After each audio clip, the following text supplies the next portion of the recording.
Não beba! É veneno! O sussurro da empregada gelou meu sangue enquanto minha nora sorria, dizendo que fez o chá com muito carinho. Naquele instante, percebi que a traição estava servida na minha frente. Meu nome é Marisa. Tenho 71 anos. Esta é a história de como um simples exame de laboratório fez a arrogância dela se transformar em terror puro. A xícara de porcelana tremia na minha mão. O vapor subia devagar, com aquele cheiro adocicado demais, enjoativo, que não parecia chá de erva cidreira de jeito nenhum. Senti o coração disparar dentro do peito. A voz de Carmen, minha empregada há 15 anos, ainda ecoava no meu ouvido. Ela tinha passado por mim na cozinha segundos antes, fingindo arrumar as toalhas do armário, e sussurrou tão baixo que quase pensei ter imaginado.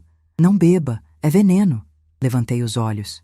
Do outro lado da mesa de jantar, Patrícia me observava com aquele sorriso perfeito demais, os dentes brancos reluzindo, as unhas em gel batucando de leve na madeira encerada.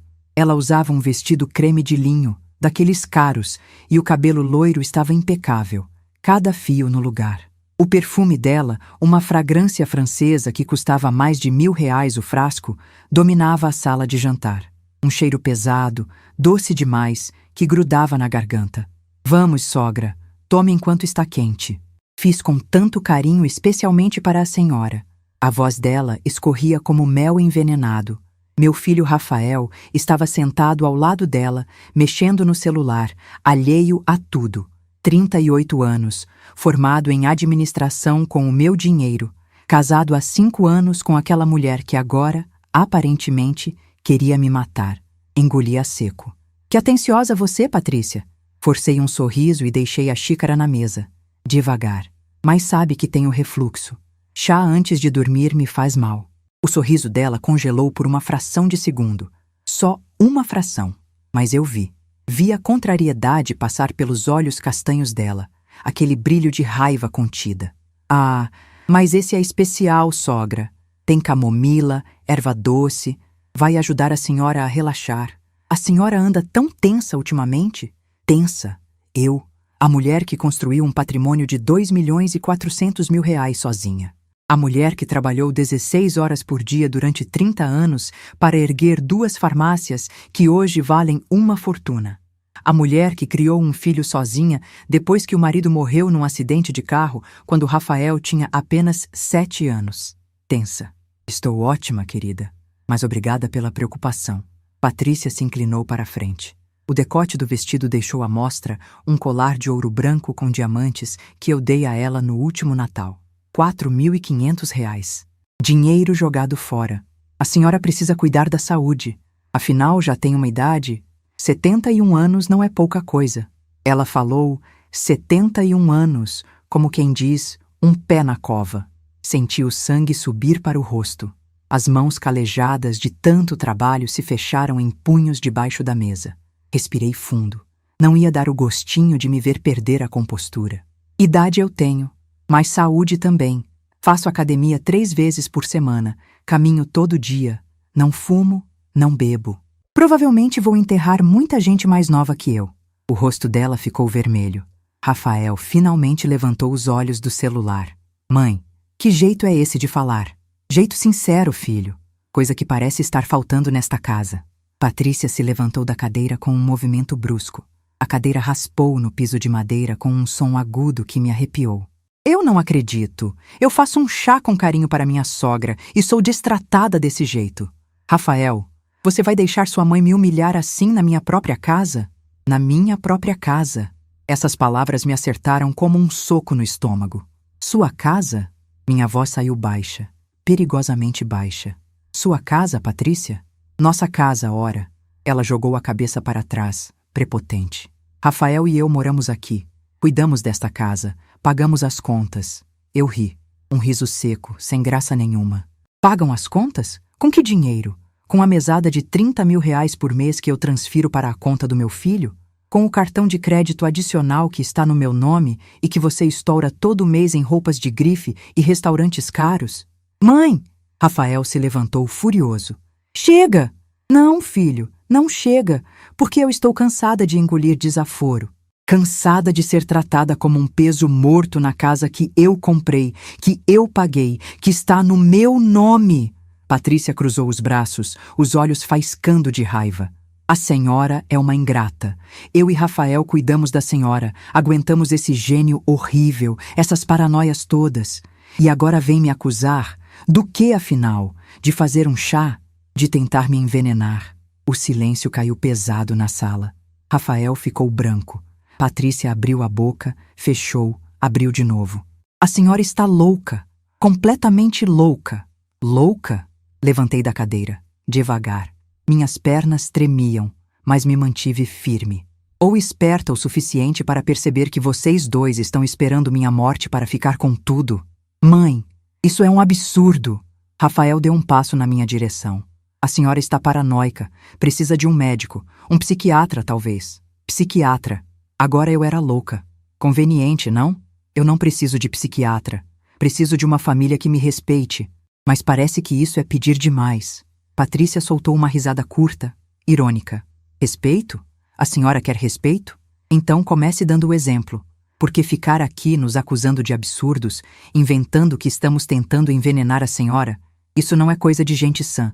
Isso é coisa de gente senil. Senil. A palavra ficou suspensa no ar, venenosa como aquele chá. Repete isso. Minha voz saiu fria como gelo. A senhora está senil, sogra. Precisa de ajuda. Precisa ser internada, talvez. Antes que machuque a si mesma, ou a outras pessoas com essas acusações absurdas. Rafael não disse nada. Ficou ali parado, olhando para o chão, as mãos nos bolsos. Meu filho, o menino que eu carreguei no colo, o garoto que eu acordava às 5 da manhã para levar na escola antes de abrir a farmácia. O homem que eu formei, que eu sustentei, que eu amei mais que a minha própria vida. E ele não disse nada. Entendi. Respirei fundo. Então é isso. Eu estou louca. Eu estou senil. Eu preciso ser internada. Mãe, não é isso que ela quis dizer. Cala a boca, Rafael. Minha voz saiu tão cortante que ele se encolheu. Você não tem moral para falar comigo. Você é um frouxo, um covarde, um filho que não tem coragem de defender a própria mãe. Olha quem fala.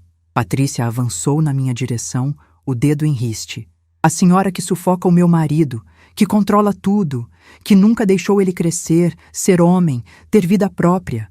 A senhora é uma manipuladora, uma controladora. E sim, uma velha senil que está perdendo a cabeça. Minhas mãos tremiam. Todo o meu corpo tremia. Lágrimas ardiam nos olhos, mas eu não ia chorar. Não ia dar esse gostinho para ela. Saiam da minha casa. O quê? Patrícia franziu a testa. Saiam. Da minha casa. Agora. Rafael deu um passo à frente. Mãe, vamos conversar com calma amanhã. Todo mundo está nervoso. Não tem amanhã, Rafael. Eu quero vocês dois fora daqui. Hoje. Agora. A senhora não pode fazer isso, Patrícia gritou.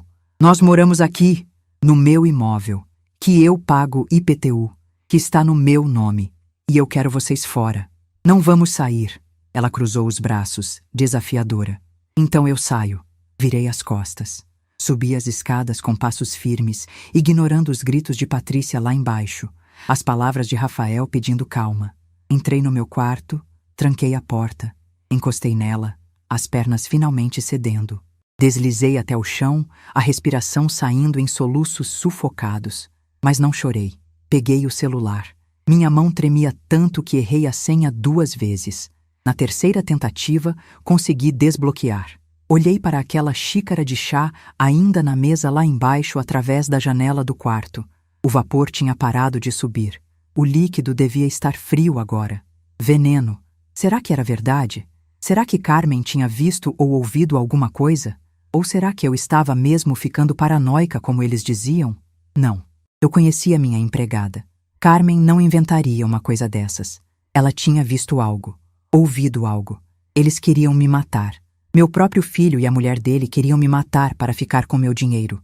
A dor no peito era física. Uma facada. Um buraco se abrindo dentro de mim, engolindo tudo. O amor, a esperança, a ilusão de que eu tinha uma família.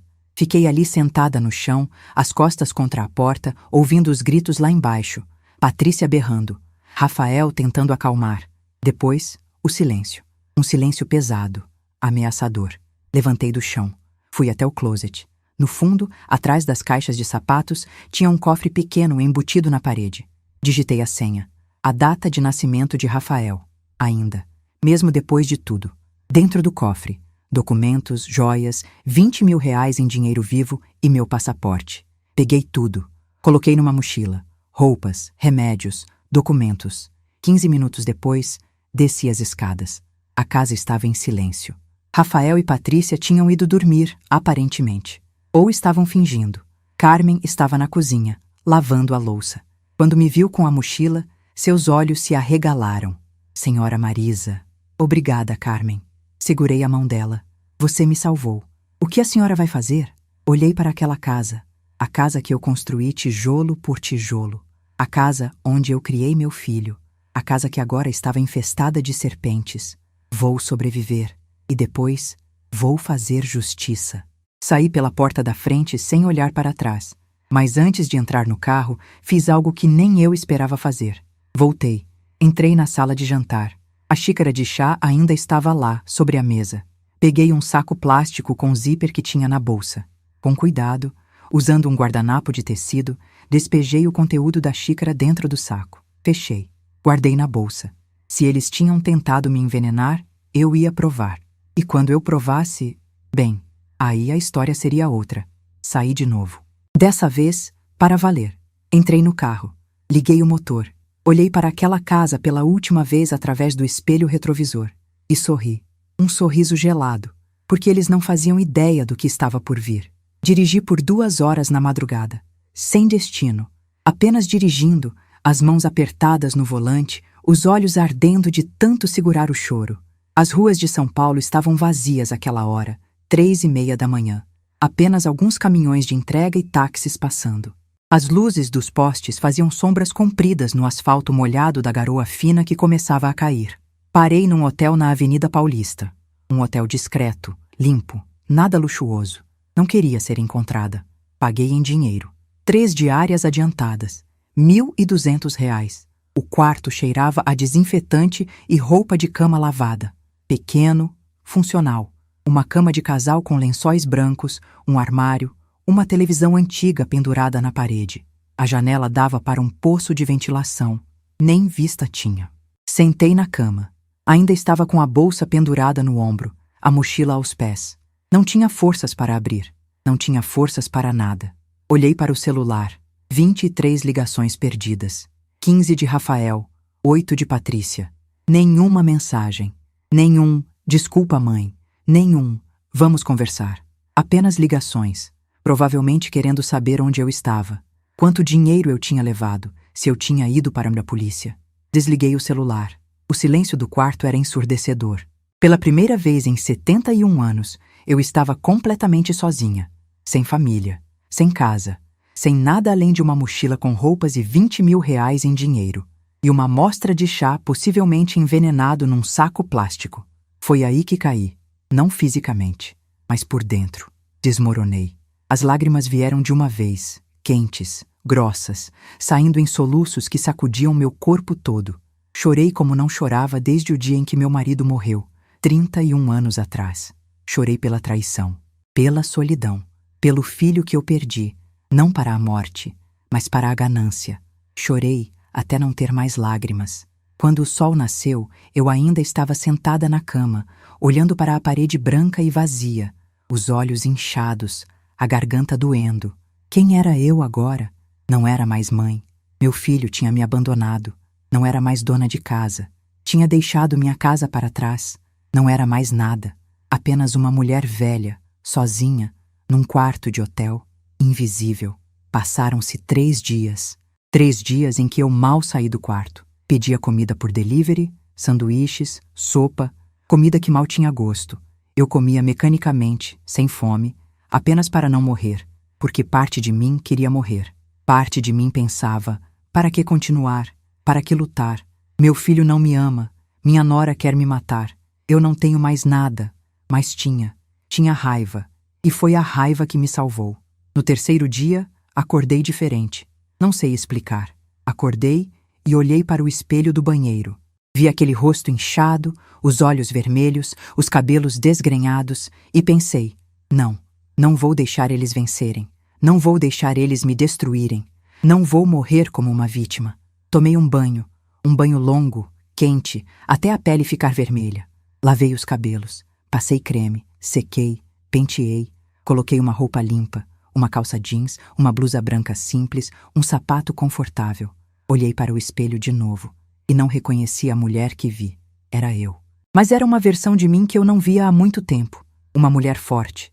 Uma mulher que já tinha enfrentado a viuvez aos 40 anos. Que tinha criado um filho sozinha. Que tinha construído um negócio do zero. Uma mulher que não desistia. Peguei o saco plástico com a amostra do chá. Olhei para ele. Aquele líquido amarelado, já frio, já quase sem cheiro. Se tinha veneno ali dentro, eu ia descobrir. E se tinha, eu ia fazer aqueles dois pagarem. Liguei o celular. As notificações explodiram. 52 ligações perdidas agora. 27 mensagens. Abri as mensagens. Rafael. Mãe, onde a senhora está? Rafael. Preciso falar com a senhora. Rafael. Por favor, me liga. Patrícia. Sogra. Precisamos conversar. Patrícia. A senhora sumiu com dinheiro? Patrícia. Vamos resolver isso como adultos. Deletei todas, mas não deletei o número de Carmen. Mandei uma mensagem para ela. Está tudo bem? Eles estão te tratando mal? A resposta veio em segundos. Senhora Marisa, graças a Deus. Estou bem. Eles perguntaram sobre a senhora. Eu disse que não sabia de nada, mas estou com medo. Medo de quê? Ouvi eles conversando. Vão tentar interditar a senhora, dizer que está com problema mental. Meu sangue gelou. Interditar. Era óbvio. Era a jogada perfeita. Me declarar incapaz, assumir o controle dos meus bens. Me trancar num asilo ou numa clínica psiquiátrica enquanto eles gastavam meu dinheiro. Mas para isso precisariam de provas, de laudos médicos, de testemunhas. E eu não ia dar essa chance para eles. Obrigada, Carmen. Você continua sendo meu anjo da guarda. Tome cuidado, senhora. Eles estão desesperados. Desesperados. Bom, gente desesperada comete erros. E eu ia usar cada erro contra eles. Saí do hotel. O sol de outubro estava forte, queimando a pele. São Paulo estava barulhenta, como sempre. Buzinas, vozes. O cheiro de escapamento misturado com o cheiro de pastel frito de uma barraca na esquina. Entrei num laboratório. Um laboratório particular, discreto, numa rua tranquila da Vila Mariana. A atendente era uma moça jovem, de cabelos pretos presos num coque. Bom dia. Em que posso ajudar? Coloquei o saco plástico no balcão. Preciso de um exame toxicológico completo dessa amostra. Ela olhou para o saco, depois para mim, as sobrancelhas franzidas. A senhora precisa de um pedido médico para... Quanto custa sem pedido médico? Bem, depende da complexidade. Um screening básico para as substâncias mais comuns sai por volta de R$ 1.500.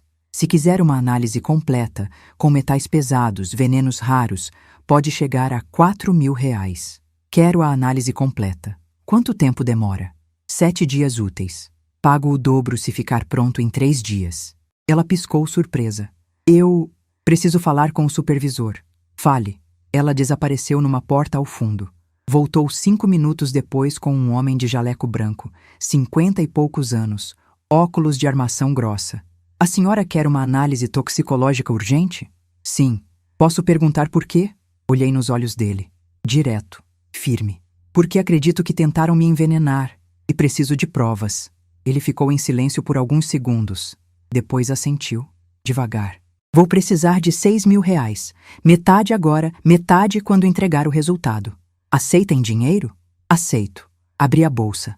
Contei R$ 3.000. Notas de 100. Coloquei no balcão. O resultado pode ser enviado por e-mail? Pode. Vou precisar de uma assinatura e um documento de identificação. Assinei. Mostrei meu RG. Ele fotografou o documento e o saco plástico com a amostra. Em 3 dias a senhora tem o resultado. Obrigada. Saí do laboratório com as pernas bambas. Tinha acabado de gastar R$ 3.000 numa aposta. Se o chá estivesse limpo, eu era apenas uma velha paranoica. Se estivesse envenenado, bem, aí a história mudava completamente. Os 3 dias seguintes foram os mais longos da minha vida. Aluguei um apartamento pequeno, mobiliado num bairro discreto.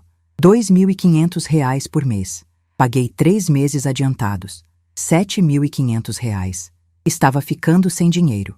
Dos 20.000, sobravam apenas 9.500. Mas não ia tocar na minha conta bancária. Não ainda, porque assim que eu movimentasse qualquer coisa, Rafael e Patrícia iam saber onde eu estava. Comprei um chip novo, um celular pré-pago barato. Só Carmen tinha o número. Durante aqueles 3 dias, fiz algo que não fazia há anos. Cuidei de mim mesma. Acordava cedo, fazia caminhada no parque, tomava café da manhã numa padaria na esquina, pão francês com manteiga, café com leite, simples, gostoso.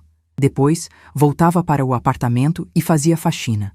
Limpava cada canto, organizava, botava música, samba, bossa nova. As músicas que eu gostava e que Rafael reclamava que eram velhas demais. À tarde, lia. Romances que tinha comprado num sebo, histórias de mulheres fortes, mulheres que não desistiam. À noite, cozinhava. Para mim, apenas para mim.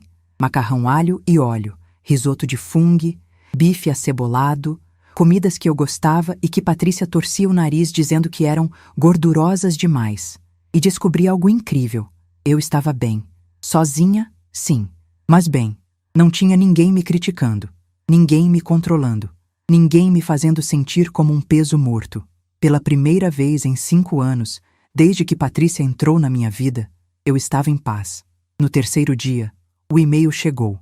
Eram 8 horas da noite. Eu estava terminando de jantar quando o celular vibrou.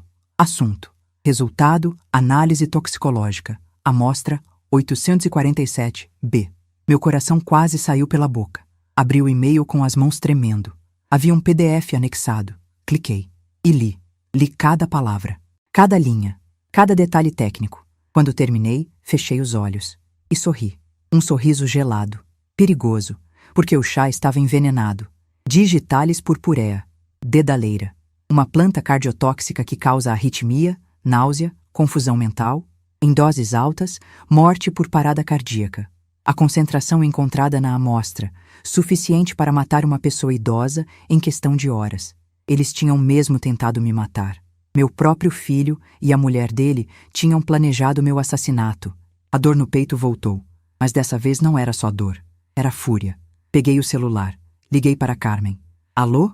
Sou eu. Preciso de você. O que aconteceu, senhora Marisa? O chá estava envenenado. Tenho as provas. Silêncio do outro lado. Depois, um suspiro trêmulo. Eu sabia que tinha algo errado. Você viu alguma coisa? Ouviu alguma coisa? Vi ela comprando as plantas, num mercado de produtos naturais. Disse que era para fazer chá calmante para a senhora. Mas eu ouvi ela conversando com uma amiga no telefone, rindo, dizendo que o problema ia se resolver sozinho. Você pode testemunhar isso? Posso, mas tenho medo, senhora. Se eles descobrirem, não vão descobrir. Não ainda. Apenas continue trabalhando normalmente. E me avise se ouvir ou ver qualquer coisa suspeita. Sim, senhora. Mas o que a senhora vai fazer? Olhei para o PDF aberto na tela do celular. Aquelas palavras técnicas. Aquela prova concreta. Vou fazer justiça, Carmen. Do meu jeito. Desliguei. Fiquei ali sentada, na pequena sala do apartamento alugado, olhando para a parede. Eles tinham tentado me matar, mas tinham falhado. E agora era a minha vez. O choque da verdade é uma coisa estranha. Você imagina, desconfia, tem certeza quase absoluta.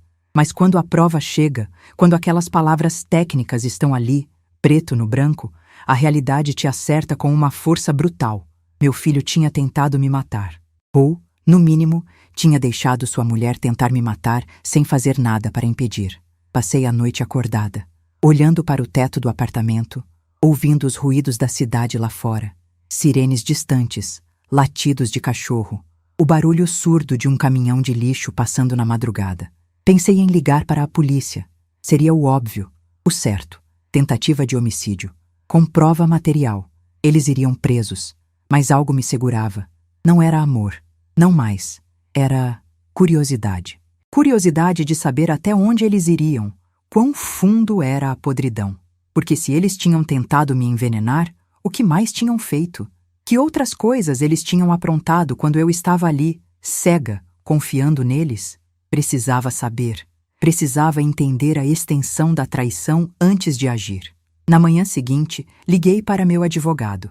Dr. Henrique Castelo Branco, 63 anos. Meu advogado há 20 anos. Um homem sério, competente, que tinha cuidado de todos os meus contratos, das minhas empresas, da compra das minhas propriedades. Marisa? A voz dele soou surpresa.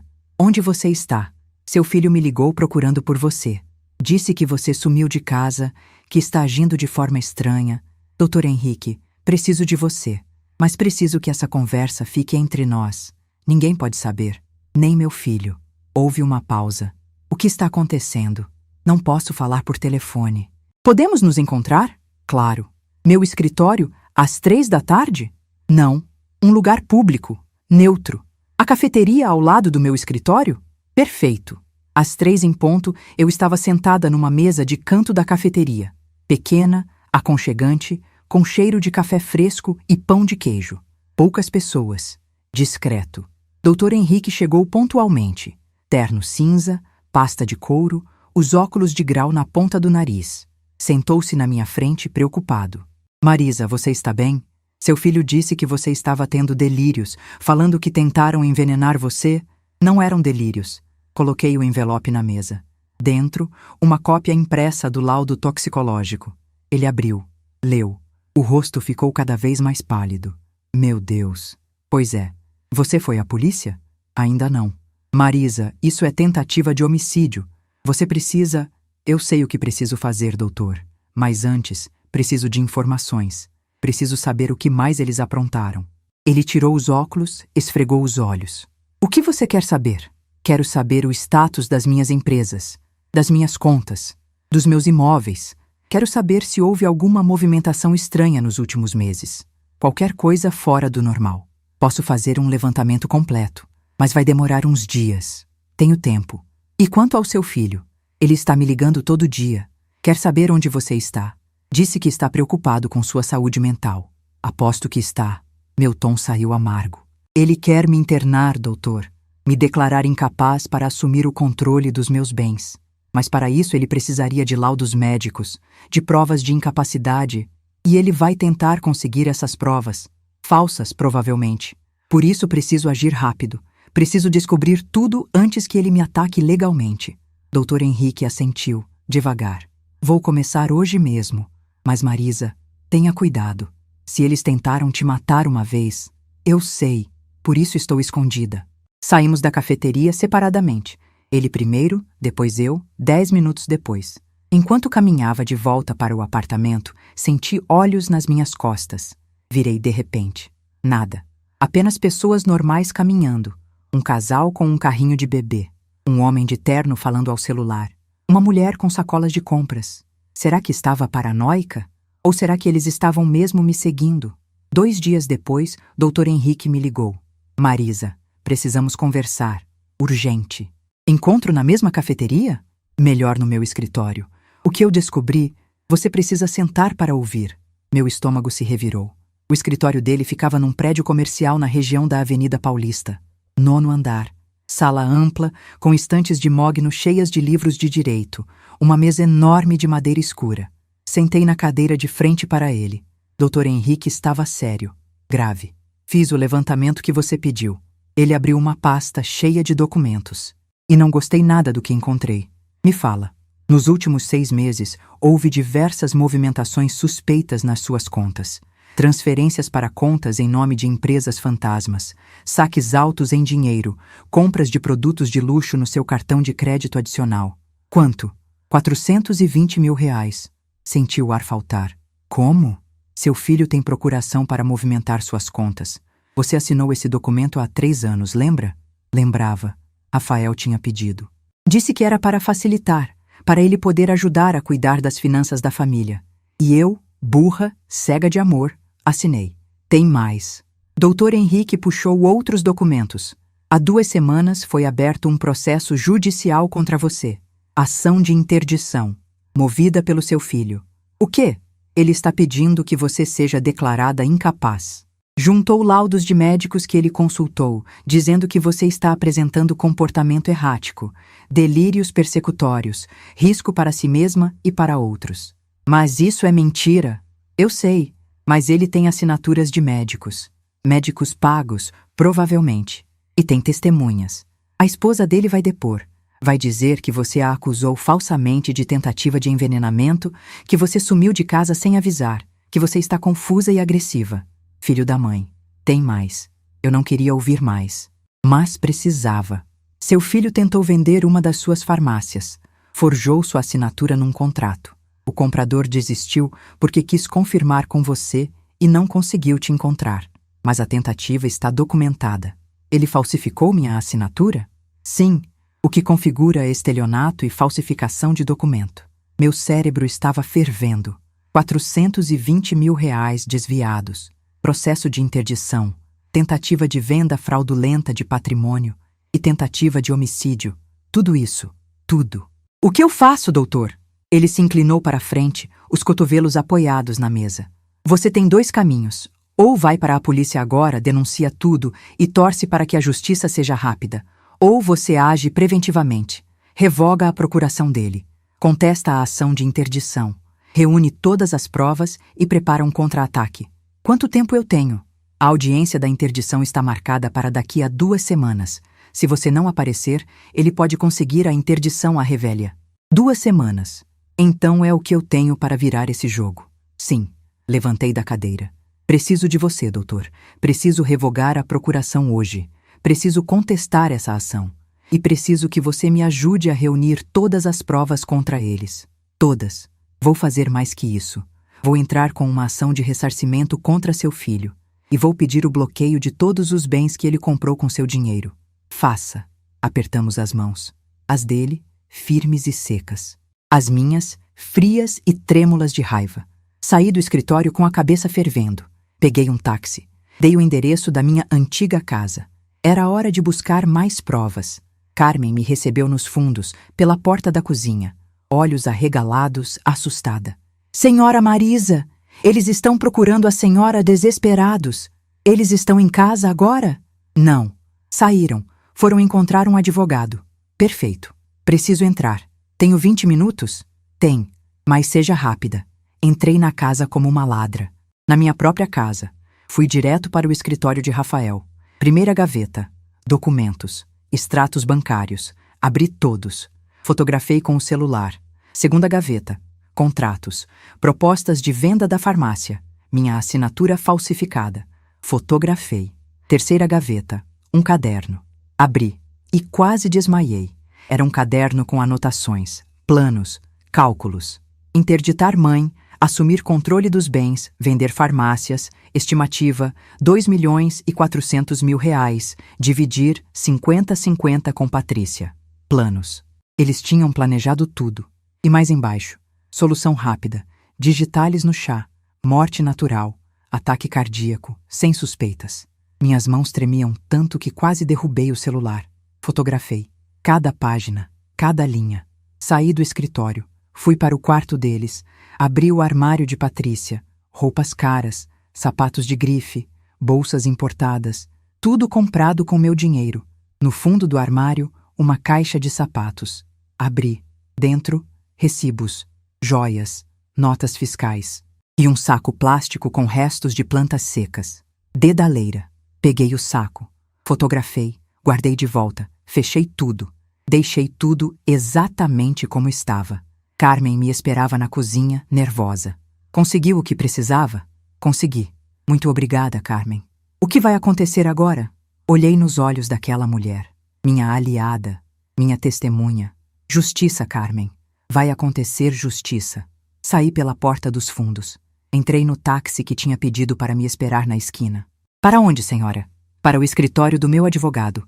Porque agora eu tinha tudo. Provas do veneno. Provas do desvio de dinheiro. Provas da falsificação.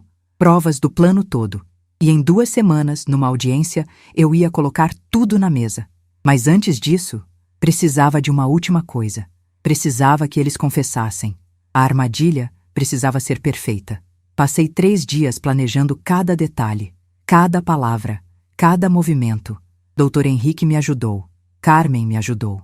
E eu contratei mais alguém, um investigador particular, Arnaldo Figueiredo, ex-policial, 60 anos, discreto, eficiente. especialista em instalar escutas e gravar conversas. Paguei R$ 5.000 adiantados. Ele instalou microfones na minha antiga casa, na sala, no escritório de Rafael, no quarto do casal. Tudo sem fio, tudo gravando direto numa nuvem. Durante 3 dias escutei Rafael e Patrícia conversando, planejando, rindo da minha loucura, rindo de como ia ser fácil me internar, rindo dos R$ 2.400.000 que iam dividir. Cada palavra era uma facada. Mas eu gravei tudo. Amor, depois que conseguirmos a interdição, quanto tempo até vendermos tudo? A voz de Patrícia, animada, como se estivesse planejando férias. Uns 2 meses. Precisa parecer natural. Não podemos levantar suspeitas. Rafael, calculista, frio. E ela? Vai pra onde? Tem aquela clínica em Cotia, cara, mais discreta, uns 8.000 por mês. Ela vai ficar dopada, quietinha, sem incomodar ninguém. 8.000 por mês. Como se eu fosse um cachorro velho sendo mandado para um canil. E se ela falar? Se contar para alguém sobre o chá? Quem vai acreditar numa velha senil? Ainda mais depois dos laudos médicos que conseguimos. Ela está oficialmente louca, amor. Risos. Os 2 rindo. Eu desliguei a gravação. Respirei fundo. Contei até 10. Agora tinha tudo. Provas documentais, provas materiais, provas em áudio. Faltava a confissão ao vivo. Na minha frente, com câmeras gravando. Na quinta-feira, 10 dias antes da audiência, comecei a preparar o cenário. Chamei uma empresa de segurança. Pedi câmeras minúsculas, do tipo que se usa em investigações corporativas. 4 câmeras, R$ 15.000. O técnico era um rapaz jovem, tatuado, cabelo raspado. A senhora quer instalar onde? Na minha casa, sala de estar. Preciso que fiquem completamente invisíveis. Ele coçou a barba. Posso fazer. Mas preciso saber, isso é legal? Porque se for para flagrar traição conjugal ou algo assim, é para me proteger de pessoas que querem me fazer mal. Ele olhou nos meus olhos. Assentiu. Entendi. Vou fazer o melhor trabalho da minha vida. E fez. As câmeras ficaram escondidas em objetos decorativos. Um vaso, um porta-retratos, um relógio de parede. Invisíveis, perfeitas. Tudo conectado a um servidor em nuvem. Gravação automática, com detecção de movimento e voz. Pronto, senhora.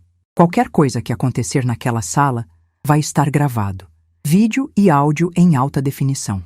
Perfeito. Paguei os 15.000. Em dinheiro. Meus recursos estavam acabando, mas não importava. Aquilo era um investimento. Um investimento na minha vingança. Na sexta-feira, uma semana antes da audiência, mandei a mensagem para Rafael. Usei meu celular antigo, o que ele conhecia. Filho, preciso conversar com você e Patrícia. Pode ser amanhã, às 5 da tarde na casa? Assunto importante. Sobre meus bens, sobre o futuro. Preciso resolver isso antes da audiência. Mãe. A resposta veio em 90 segundos. Mãe, graças a Deus, estávamos tão preocupados. Sim, estaremos aqui às 5 em ponto. Podemos resolver tudo. Te amo muito, mãe. Te amo muito. 3 palavras que antes me derretiam. Agora me davam ânsia de vômito. Respondi. Eu também, filho. Até amanhã. Menti. Não o amava mais. Mas eles precisavam acreditar que eu estava fragilizada. Que eu ia me entregar. Que eu ia assinar o que eles quisessem. Sábado, 4 da tarde.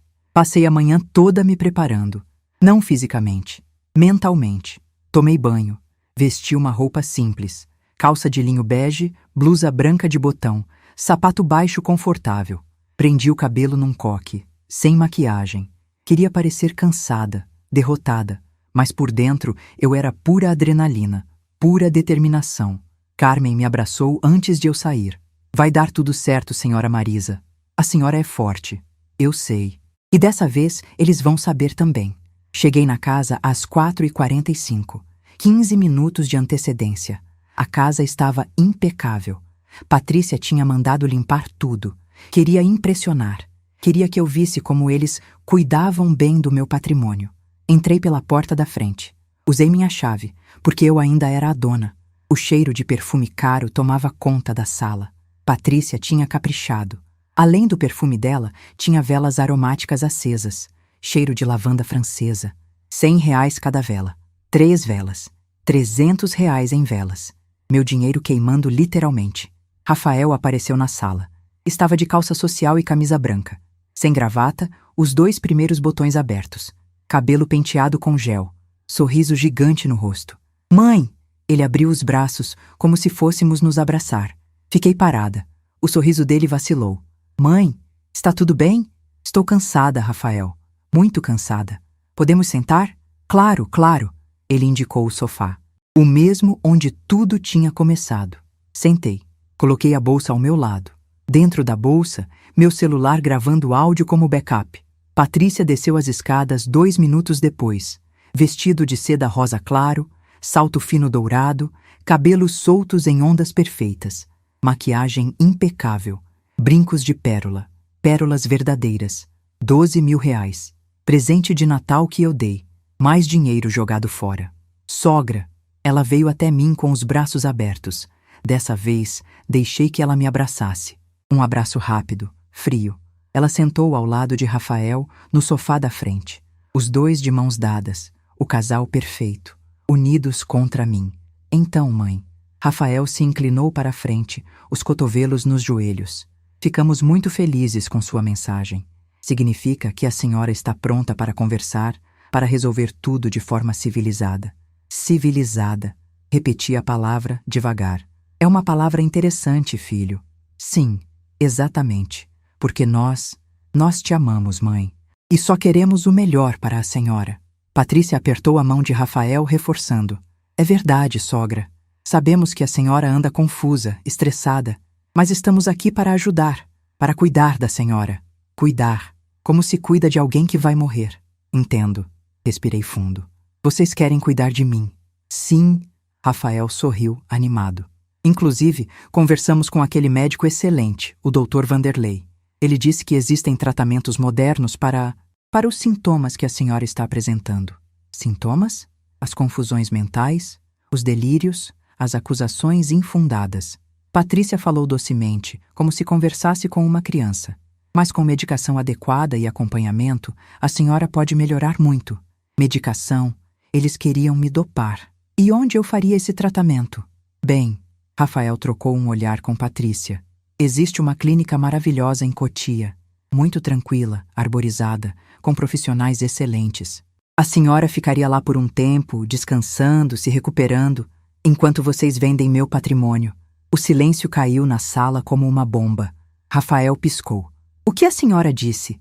Eu disse, enquanto vocês vendem meu patrimônio, as farmácias, esta casa, tudo, para ficarem com os 2.400.000 reais. Patrícia ficou branca. Sogra, isso é absurdo. Nós nunca... Abri a bolsa. Tirei a primeira pasta. Coloquei na mesa de centro. Então me explique isso. Rafael pegou a pasta com as mãos trêmulas. Abriu. Dentro, cópias dos extratos bancários destacando todas as transações suspeitas. 420 mil reais. Cada centavo rastreado. Mãe, eu posso explicar. Explique. Cruzei os braços. Explique os 200 mil em transferências para uma empresa chamada RPS Consultoria Ltda. Empresa que, curiosamente, foi aberta há 8 meses com você como sócio majoritário. Isso era um investimento, para fazer o dinheiro render. Um investimento? Tirei outra folha da bolsa. Nota fiscal de uma bolsa Louis Vuitton. 28 mil reais. Comprada pela tal empresa. Entregue neste endereço. Essa bolsa que está ali, Patrícia. Apontei para a bolsa pendurada na cadeira da sala de jantar. Foi um bom investimento? Patrícia não respondeu. Apenas olhava para a bolsa como se ela fosse uma bomba prestes a explodir. Tem mais. Coloquei mais documentos na mesa. Um por um. Relógio Rolex, 42 mil reais. Viagem para Dubai, 73 mil reais.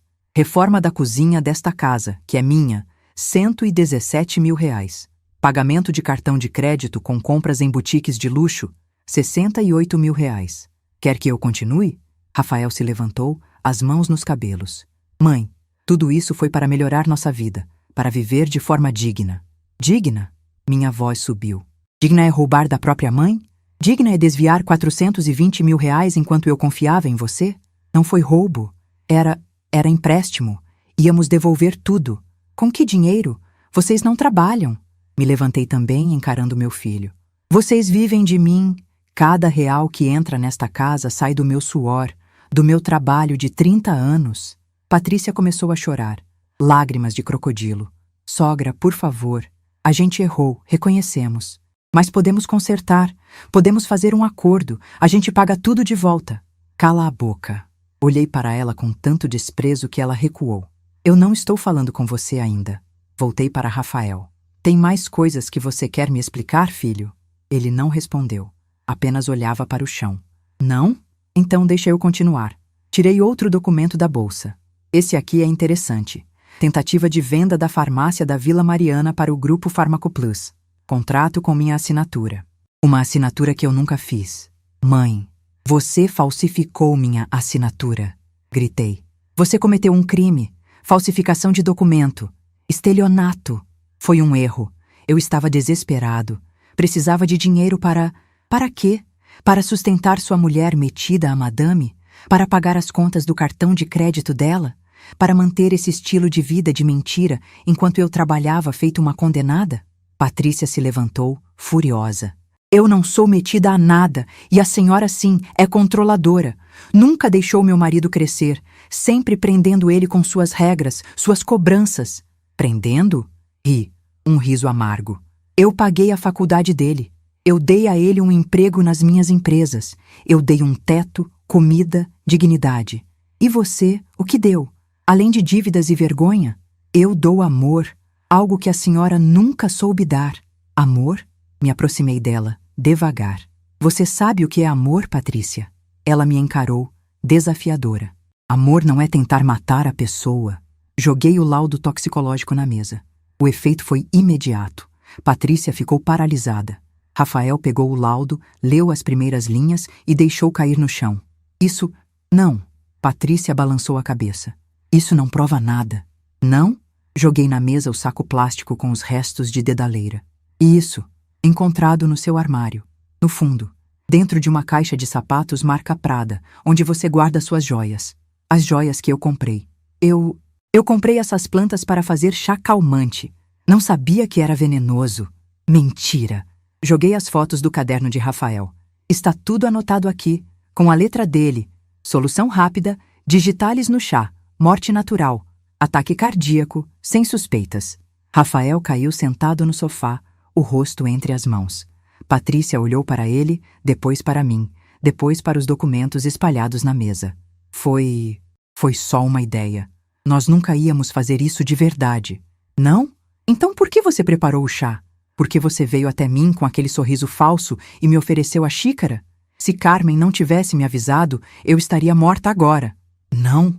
Eu não ia deixar a senhora beber.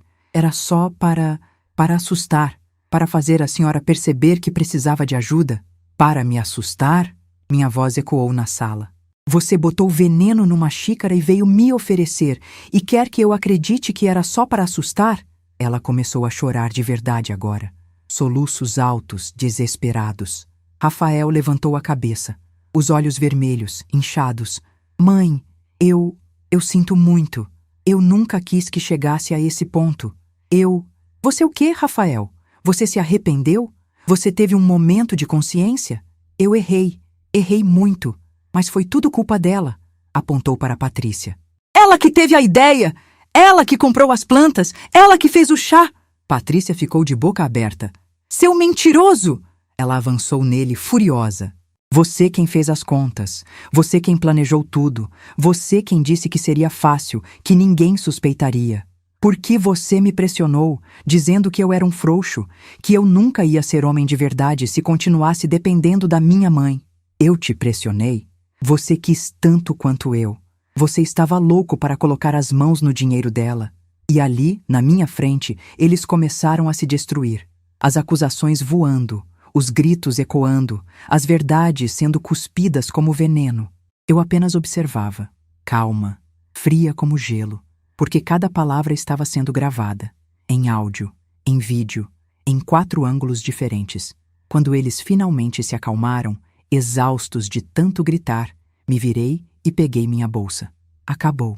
Rafael me olhou, os olhos suplicantes, vermelhos de tanto chorar. Mãe, por favor, a gente pode resolver isso. A gente paga tudo de volta. A gente faz terapia. A gente... Acabou, Rafael. Minha voz saiu firme, sem tremer. Sua procuração foi revogada ontem. Você não tem mais acesso às minhas contas, nem às minhas empresas, nem a nada que seja meu. O que a senhora fez? O que eu devia ter feito há muito tempo. Te tirei de tudo. Patrícia se levantou, cambaleante. A senhora não pode fazer isso. Nós moramos aqui. Essa é nossa casa. Essa é minha casa. No meu nome. Paga com o meu dinheiro. E vocês têm 48 horas para sair. Não vamos sair! Então, segunda-feira de manhã, às 8 horas, estarei numa delegacia registrando boletim de ocorrência contra vocês dois. Tentativa de homicídio qualificado, estelionato, falsificação de documento e todos os outros crimes que meu advogado encontrar para enquadrar vocês. O silêncio que caiu foi absoluto. Vocês têm 48 horas. Levem apenas roupas pessoais. Nada de joias, eletrônicos caros. Nada que foi comprado com meu dinheiro. Só as roupas. Se levarem qualquer outra coisa, vou acrescentar furto à lista de acusações. Mãe! A voz de Rafael saiu fraca, quebrada. Para onde vamos? Não é problema meu. Podem ir para a casa da mãe dela. Apontei para Patrícia. Aquela que vocês sempre evitavam porque é simples demais para o padrão de vocês. A senhora vai nos deixar na rua. Vocês iam me deixar num caixão? Eu diria que estão tendo sorte. Me virei para ir embora. Ah, e mais uma coisa. Olhei para trás, uma última vez. Rafael, sobre a audiência de interdição. Pode cancelar, porque eu vou aparecer, com meu advogado, com essas provas todas. E vou pedir não só o arquivamento do processo, mas danos morais. Vou processar vocês dois por tudo que vocês tentaram fazer comigo. A senhora não tem provas. Patrícia gritou, desesperada. Olhei para o vaso de flores no canto da sala, depois para o relógio na parede, depois para o porta-retratos na estante. Sorri. Tenho sim. Mais do que vocês imaginam. E saí. Andei até a porta. Abri. Parei no batente. Ah, Rafael, uma última coisa. Ele levantou a cabeça esperançoso. Você não é mais meu filho. Você morreu para mim no dia que colocou veneno naquela xícara. O Rafael que eu conheci, que eu criei, que eu amei, esse Rafael morreu, e eu não quero conhecer a pessoa que está no lugar dele. Mãe, não me liga, não me procura, não tenta falar comigo. Para mim, você não existe mais. E fechei a porta. Desci os degraus da entrada. Entrei no carro onde Dr. Henrique me esperava. Ele olhou para mim preocupado. Conseguiu? Mostrei o celular. A gravação de áudio ainda rodando. Parei. 47 minutos e 32 segundos. Consegui tudo. E as câmeras? Arnaldo já confirmou. Todas as 4 gravaram perfeitamente. Temos vídeo em alta definição de toda a conversa. Inclusive as confissões deles? Inclusive. Eles se entregaram completamente. Encostei a cabeça no banco do carro. Fechei os olhos. Então acabou. Não, Marisa. Dr. Henrique colocou a mão no meu ombro. Agora começa a justiça. Segunda-feira, 7h15 da manhã. Entrei na delegacia acompanhada do Dr. Henrique, do investigador Arnaldo e de Carmen, que seria uma das testemunhas. Levamos 2 caixas de papelão cheias de provas, laudos toxicológicos, extratos bancários, contratos falsificados, fotos, gravações de áudio e um pendrive com 47 minutos de vídeo em alta definição, mostrando Rafael e Patrícia confessando tudo. A delegacia cheirava a café velho e papel. Barulho de máquinas de escrever antigas misturado com vozes e telefones tocando. O delegado responsável era Dr. Sérgio Maldonado, 53 anos, careca, barriga saliente, óculos de grau grosso, mas os olhos eram inteligentes, atentos. Ele nos recebeu numa sala pequena, com uma mesa cheia de processos e uma janela que dava para um estacionamento. Senhora Marisa? Ele apertou minha mão. O senhor é o advogado dela? Dr. Henrique Castelo Branco. E este é o investigador Arnaldo Figueiredo. Sentem-se, por favor. Ele indicou as cadeiras. Então me contem. O que aconteceu? E contei. Contei tudo. Desde o dia da xícara de chá até a confissão gravada 2 dias atrás.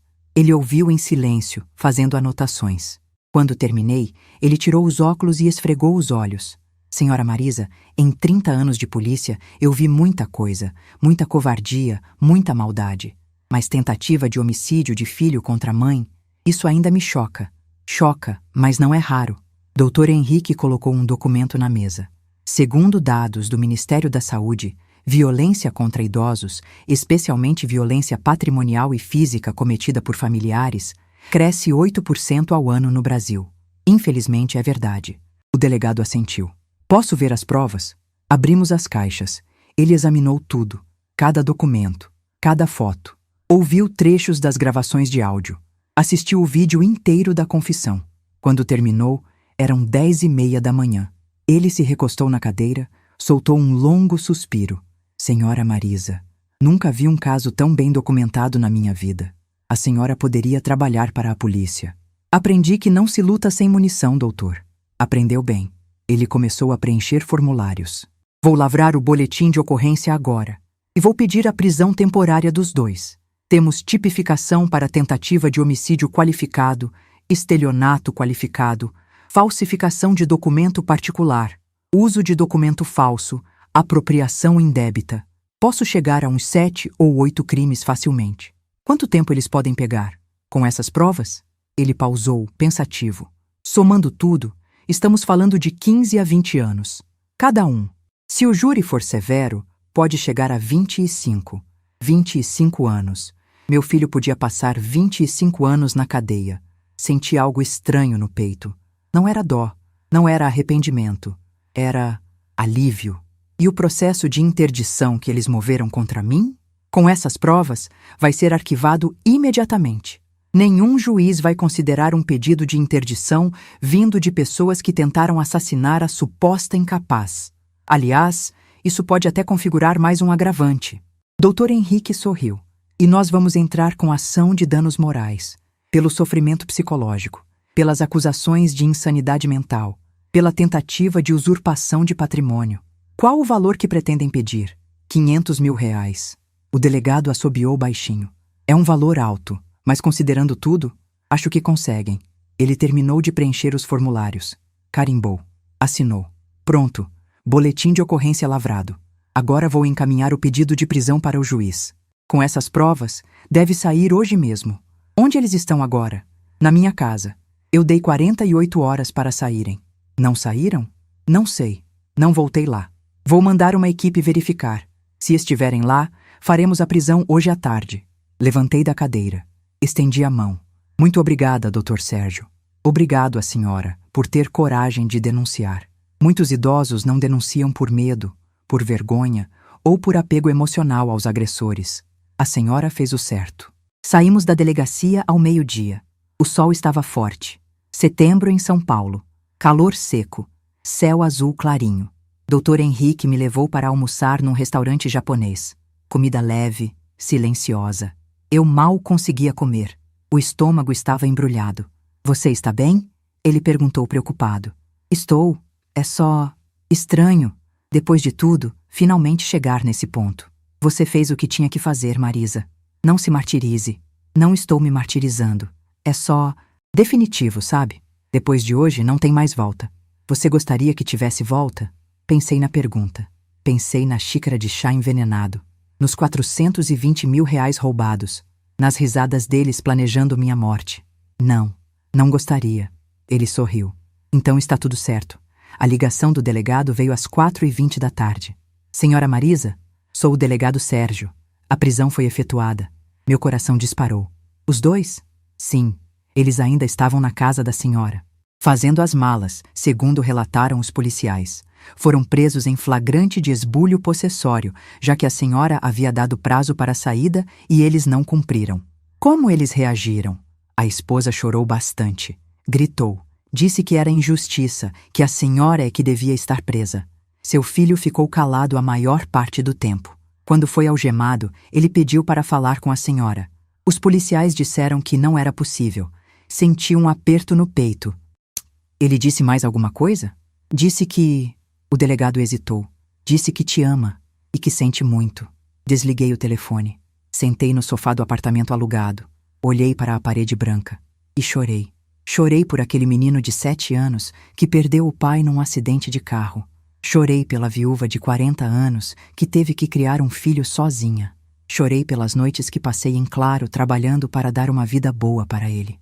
Chorei pelos sonhos que eu tinha, de ver meu filho bem-sucedido, feliz, com uma família bonita.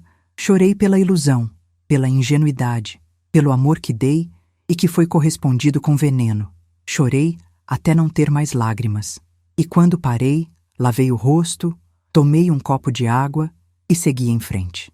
Porque chorar pelo passado não mudava nada. E eu tinha um futuro para construir. O julgamento aconteceu 4 meses depois. Janeiro de 2026. Verão escaldante em São Paulo. O tribunal estava cheio. Jornalistas, curiosos.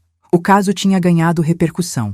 Filho e nora tentam matar idosa para herdar fortuna. Era manchete em todo lugar. Eu estava sentada ao lado do Dr. Henrique na primeira fila. Rafael e Patrícia entraram algemados. Ele de uniforme laranja da prisão, magro, o cabelo comprido e desgrenhado. 4 meses de cadeia tinham apagado toda a arrogância dele. Parecia menor, mais velho, destruído. Patrícia também estava diferente. Sem maquiagem, sem cabelo arrumado. O vestido laranja enorme no corpo que tinha emagrecido. Ela olhou para mim quando passou, os olhos cheios de ódio. Rafael não olhou. Manteve a cabeça baixa o tempo todo. O juiz era um homem de 60 anos, cabelos brancos, expressão severa. Dr. Maurício Andrade Silva. O julgamento durou 7 horas. A promotoria apresentou todas as provas. Os vídeos foram exibidos. As gravações tocadas. Carmen testemunhou. O técnico que analisou o chá testemunhou. O rapaz que instalou as câmeras testemunhou. A defesa tentou argumentar que houve coação, que as gravações foram feitas sem consentimento, que as confissões foram arrancadas sob pressão emocional. O juiz derrubou todos os argumentos. Às 6h40 da tarde, ele deu a sentença. Diante das provas apresentadas, incontestáveis e conclusivas, este tribunal condena Rafael Andrade Costa a pena de 18 anos de reclusão em regime inicialmente fechado, pelos crimes de tentativa de homicídio qualificado pelo emprego de veneno e pela relação de parentesco, estelionato qualificado, falsificação de documento particular e apropriação indébita. Rafael fechou os olhos. Não chorou, apenas respirou fundo.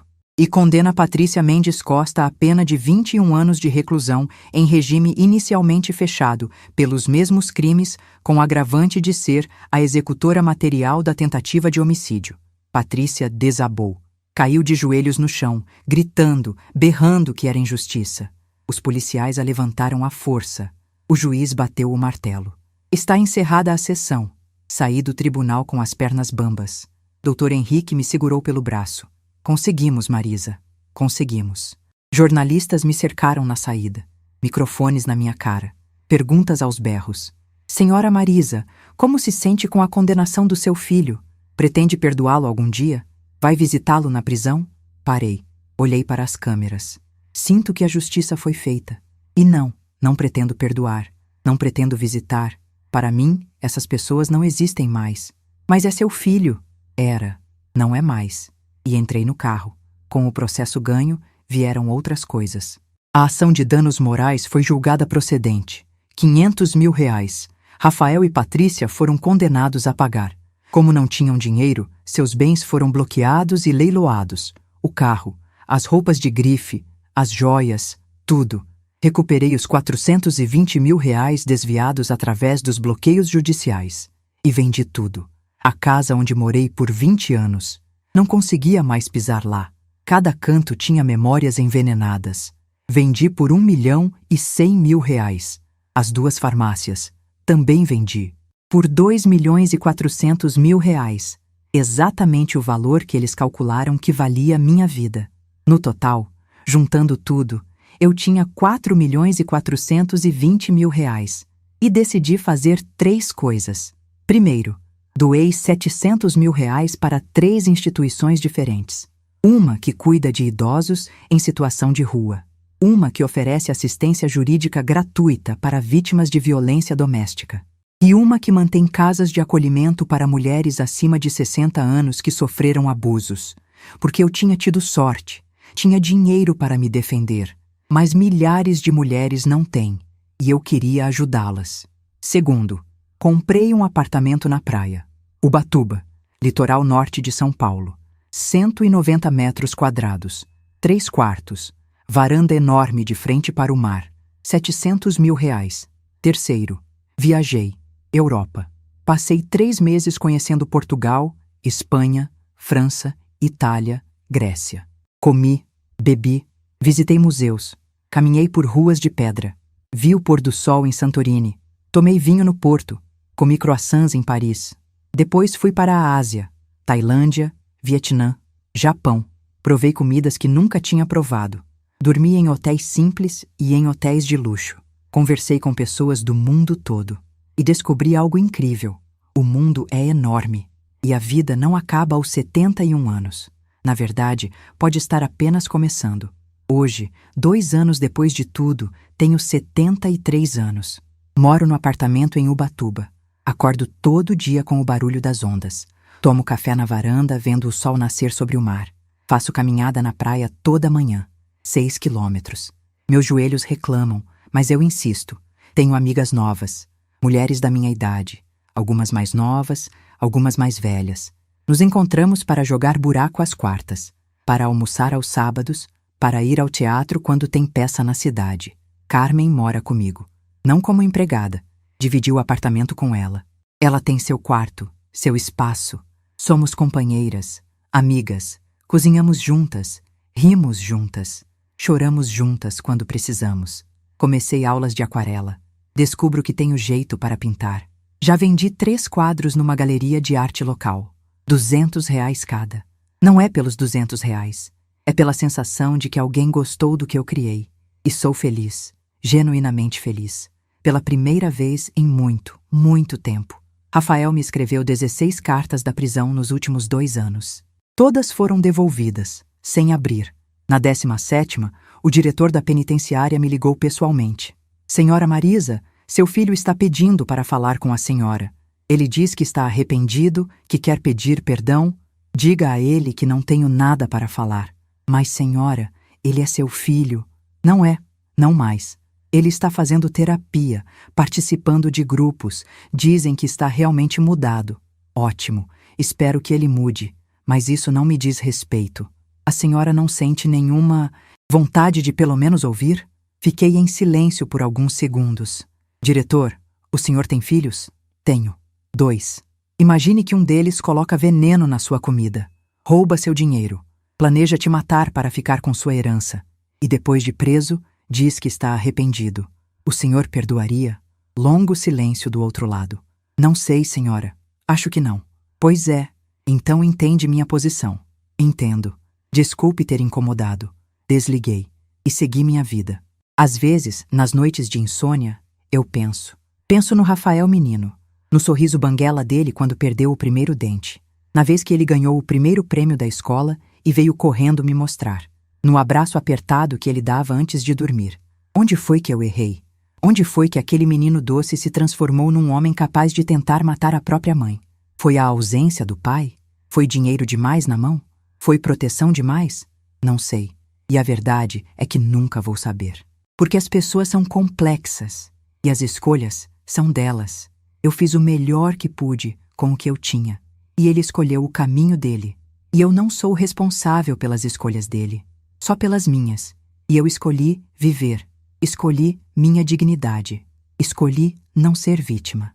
Hoje, enquanto escrevo essas linhas, sentada na varanda do meu apartamento, o sol está se pondo. O céu está pintado de laranja, rosa, roxo. As cores se misturando na linha do horizonte onde o mar encontra o céu. Carmen está na cozinha fazendo o jantar.